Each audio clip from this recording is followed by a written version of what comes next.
தினமும் ஒரே மாதிரி ரெசிபி சாப்பிடாம ஒரு டிஃப்ரெண்ட்டான இட்லி, கோயில் இட்லி, காஞ்சிபுரம் இட்லி. நைட் அரைச்சி வச்ச மாவு நல்லா புளிச்சிருக்கு. இப்போ இதை தாளிச்சிருவோம்.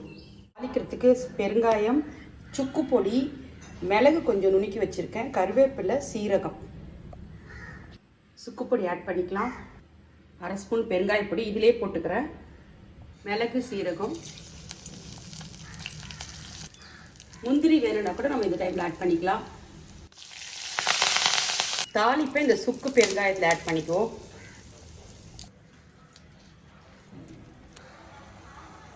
டம்ளரில் ஊற்றி வச்சுருக்கேன், நல்லா வேகட்டும்.